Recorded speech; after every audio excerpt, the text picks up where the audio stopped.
Perry. We got a guy fresh off Four Nations championship, fresh off a great wraparound goal. Yeah. Beautiful wraparound goal. Feeling good. Got to be feeling good. You feeling good, Brandon Hagel? Welcome. Thanks for joining us. Yeah, thanks for having me, guys. I want to say this, though, because I talked to you, interviewed you a couple weeks ago on another platform, and I kind of pumped you up. I'll pump you up some more. I love what you bring as a player. Was excited to see you at Four Nations. That did not disappoint. But the whole point of doing Players Only is getting to learn more about players. And for a guy that I thought I knew a lot about, I had no idea until we started digging here. Man, what a story. And I want to start, we'll get to Four Nations and stuff later. What a grind it was for you to get to the National Hockey League. I'm just going over some bullet points here. Correct me on any of them, but tell me the story. You got like 4 call-ups. You never got a game in those call-ups, and you just had to kind of keep persevering. Then what? You played one game, and then the NHL shut down for COVID. I mean, what was it like for you and the mindset you had to be in to make it to the National Hockey League?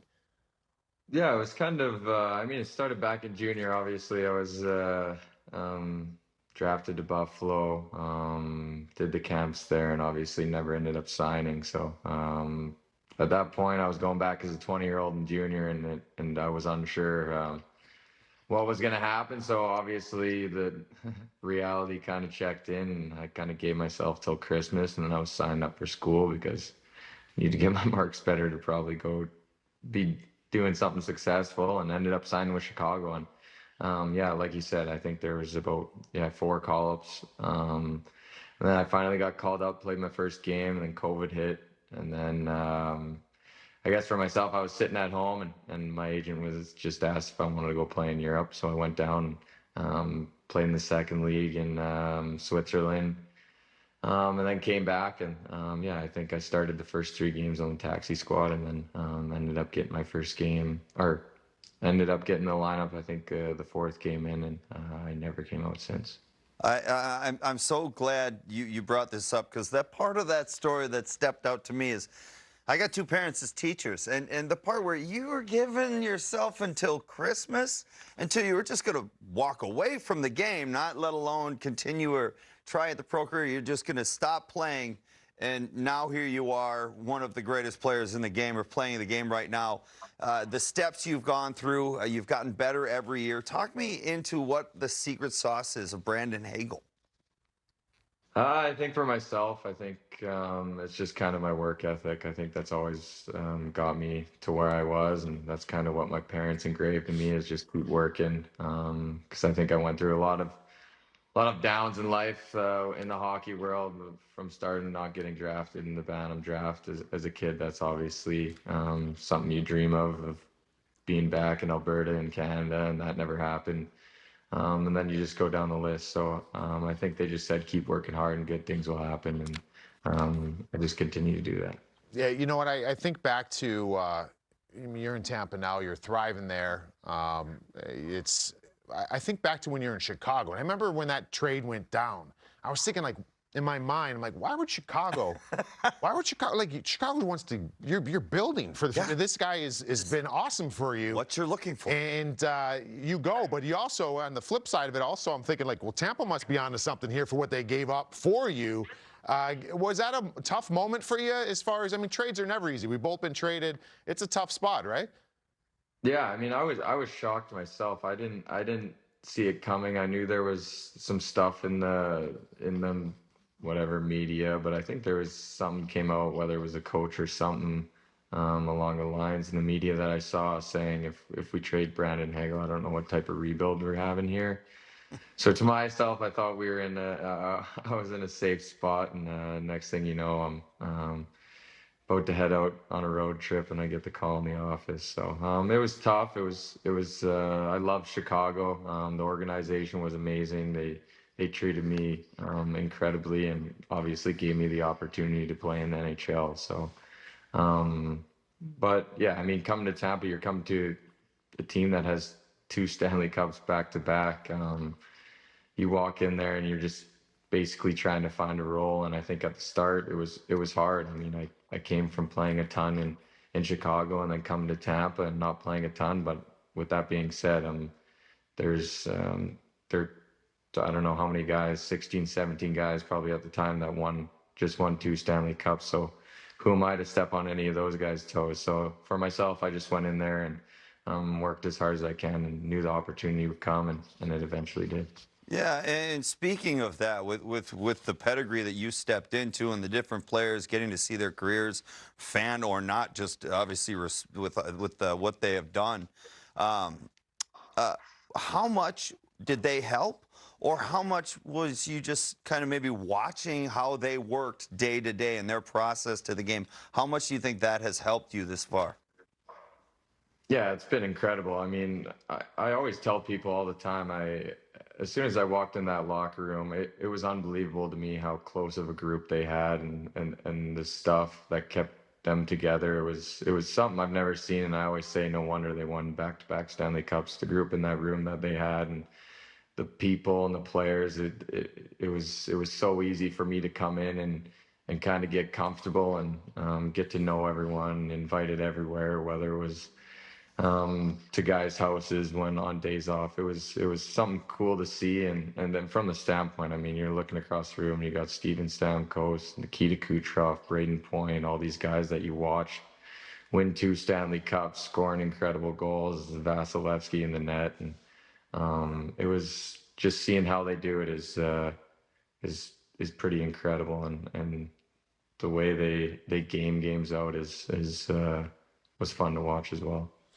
So we talked about kind of the struggle in the making it to the National Hockey League, which is funny because you put up some points in the dub too. We were looking at that. You put up some nice points, but I was in that same boat as far as getting drafted, and then 2 years passed, don't sign with the team. I end up going back in the draft, and you really start questioning yourself. We went over kind of you keeping working and just keeping that focus, but the last 18 months have been pretty awesome, I would say, for you, right? Like, yeah, so you get a nice contract from a really good team. You're playing a great role. You get named to this Four Nations tournament. Like, how great has it been just to kind of see the benefits of the hard work that you paid? Yeah, it's been quite the whirlwind, I think, for myself.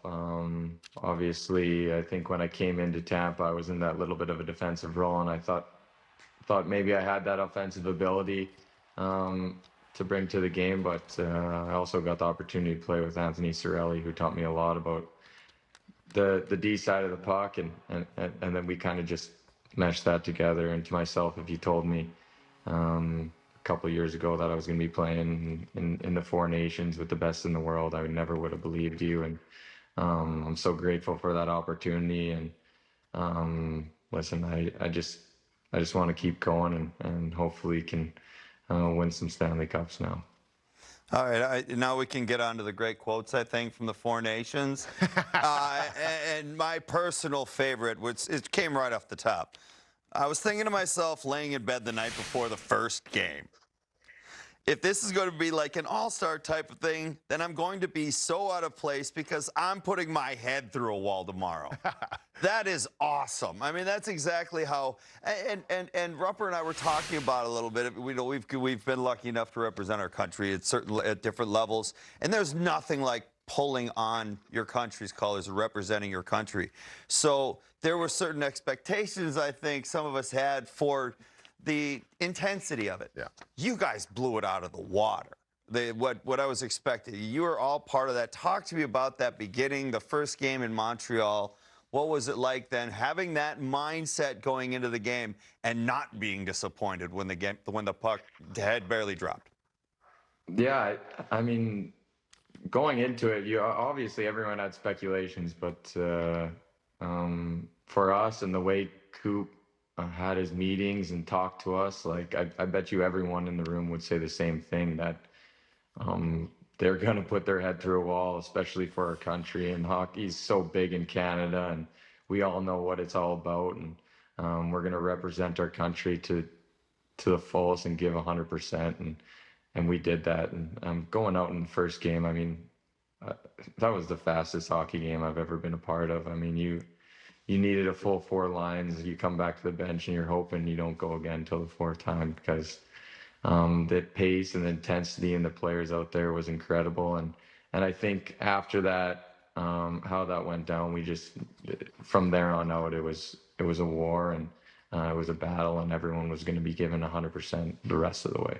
Well, first off, we probably should have congratulated you on winning it, but because I was leading into this, we got two American boys here. I'd be lying if we said Still stings a little bit, man. It stung, but I like to call it the way I see it, and I know a lot of attention was given, deservingly so. I love what the Kachucks did and for Team USA, but there's another side of the coin that I don't think got enough love. I mean, those guys that talked about it, they had a plan of they wanted to be. You guys didn't know what was happening, and then I got goosebumps here as a former player, just being like, you had to be on your toes, ready for anything. And then, like, listen, you're a scrappy guy, but this isn't your MO, and neither is it for Sam Bennett taking on Big Brady Tkachuk, or Colton Parayko, a big boy, but he had one career fight. So I just love the fact that you guys stepped up in the same moment and said, "Let's go." Yeah, it was. I mean, listen, I don't fight. And I've never squared up before, so. Really? Yeah. Take us through that, though, because that's a whole nother. I mean, when you're in that moment and you just drop the gloves in the scrum and just get right in there, it's natural. This is a lot more pressure, right? Yeah, I mean, I was just shaking before it happened. I don't fight. He's got 50 pounds on me, and I've never squared up before, so I was just thinking to myself, well, I just hopefully not sleep in here in a couple of minutes, but we'll see how it goes. And like I said, I mean, I was gonna do it regardless.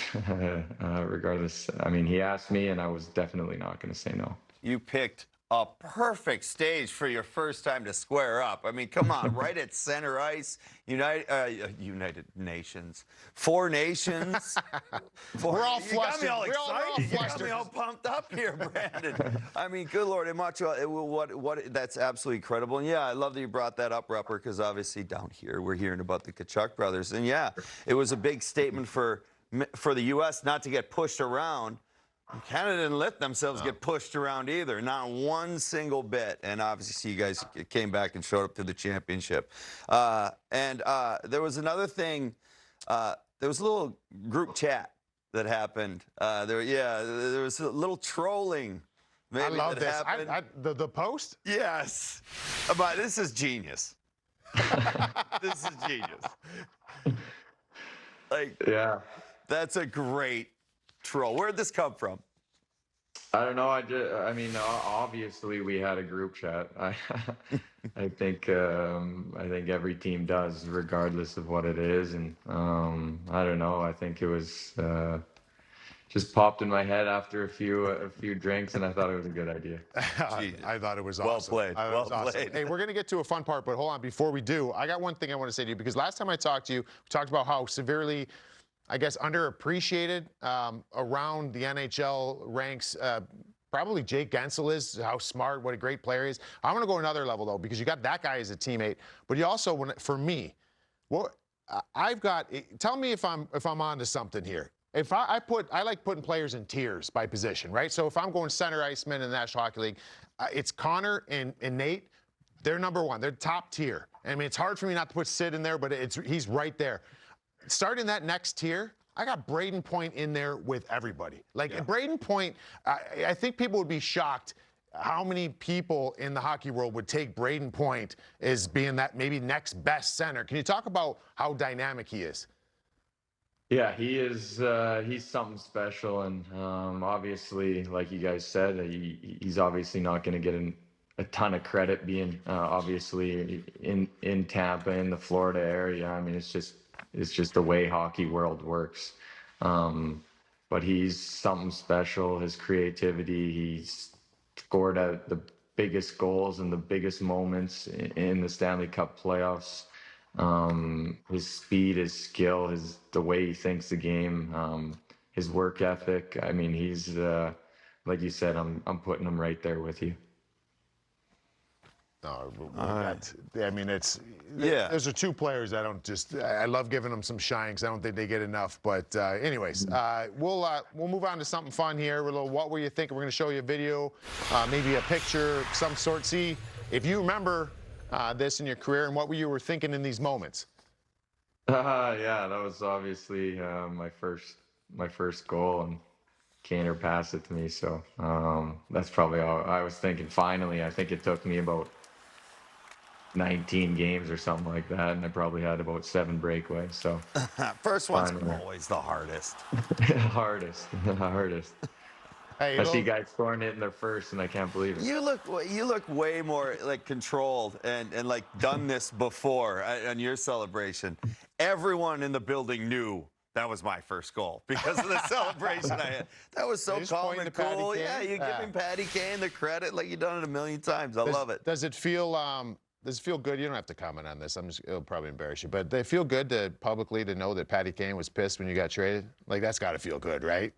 Yeah, I mean, I was close with those guys, and they helped me a lot in my career, to be honest. So yeah, especially coming from a guy like that. I mean, he's one of the best American-born player in the entire world. So to have him behind you is it's pretty cool.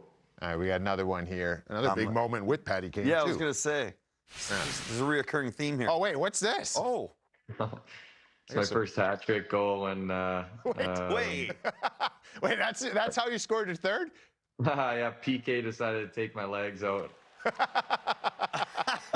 All right, so that's the first one. First one was there. a snipe, gotcha. Oh, second one's a snipe, second one, yeah. little bumper spot. Yeah. Oh yeah. Oh, and then there we go. For the fight. Oh, I'm ordering up a Hagel jersey. Look at here that. after this. Are you You're getting kidding the me? crowd at the United You Center get going. the hat trick, and then you get up and you fight him. So, but hold on. What about Patty Kane had a hat trick in that game too, right? Yeah. Who got it first? Were there enough hats? Like what? How'd that go? He got it first, and lucky enough, they pulled the goalie again for me. Wow. Were there, and how many hats came back? Were there enough hats for you to celebrate it too? I can't even remember too much. I was fighting or something, I think. So. Hey, I'm going to give a little shout to our research. Let me know what PK was as far as plus minus in this game before we're done with this interview, because that maybe would explain why you took your legs out at the end. We got this one made me laugh. Yeah. We got this. I love the lighter side of the game. I like to have fun. You guys know this. Yeah, you got him again. And we love that this made. What were you thinking on this after he made this face? Well, we were going back at each other, and it was just honestly, it kind of made me laugh because I don't know if he said anything. He just did that. So.